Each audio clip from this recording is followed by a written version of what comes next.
Hey guys, welcome to week 3. This week I will be doing my mandated reporting. Hopefully I talk slow enough, but fast enough because there's a lot of information to cover in 5 minutes, so bear with me please. So being that I'm on an installation overseas, there's a lot of extra things that has to happen when doing a mandated reporting.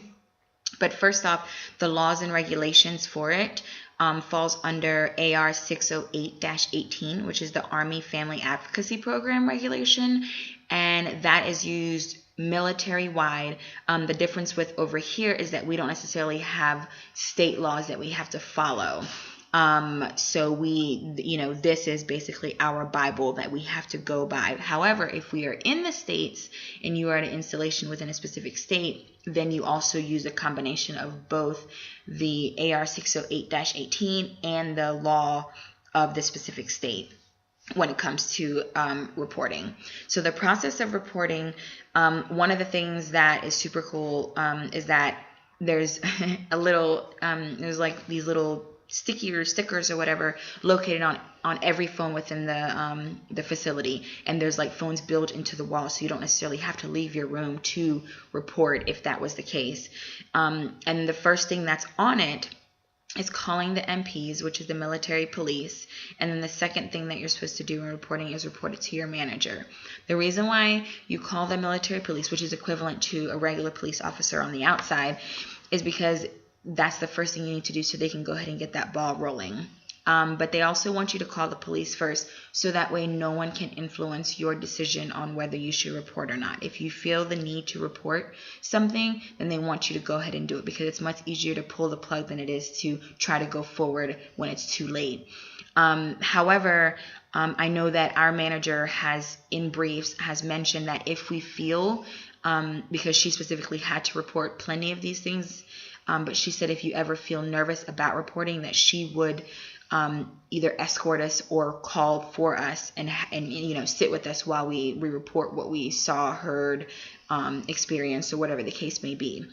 So that's really, really good and really, really important to have your manager's support when it comes to mandated reporting, because you don't want anybody else to be able to influence you on not to report, and then something could escalate into something that it didn't have to.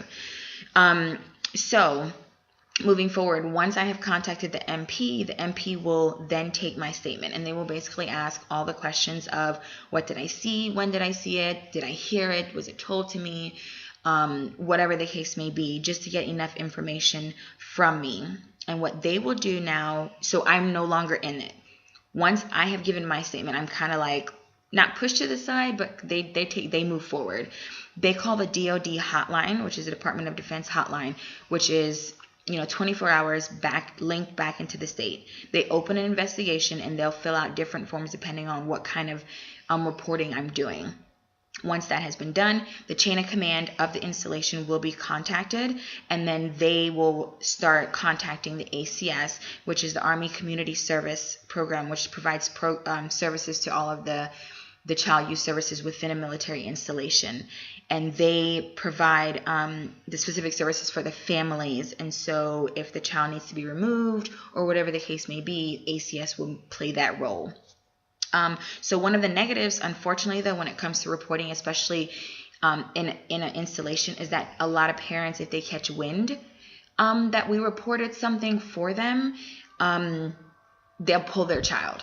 And so we don't necessarily know what's happening. And again, because we're not informed of what's happening once we make that report, we don't know what happened to the child sometimes. Luckily, the program here that I'm in, they're really, really good with keeping in communication with ACS, and so they kind of give us some feedback on what's going on. The positive side with the ACS is that if the child is being abused and they find that this is something that's happening, or before they even find out this is happening, they'll go ahead and remove the child and place them in safe houses, which is something that I thought that was super, super cool, is that they have safe houses set up, especially overseas, so that not only child, but anybody that is, being abused or neglect or whatever the case may be can go to while the case is under investigation, and they're separated from their abuser, or so that way they're no longer being neglected.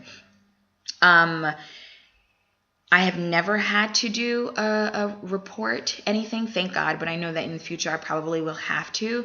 But within the ACS itself, I feel very, very comfortable within the program, feel very, very comfortable reporting because my manager specifically told me that when she has reported, she had to report many a times that it's never taken more than 2 hours to get the child the services that they need. And basically all the important people know what's going on and they start immediately. And that's very, very comforting to know that the turnaround is super fast. So that way children and you know, women and men who are being abused or neglected get the services that they need and start that transition into a more positive life. So I thought that was super cool. Hopefully I covered everything and hopefully I didn't speak too fast. Thanks, guys. Bye.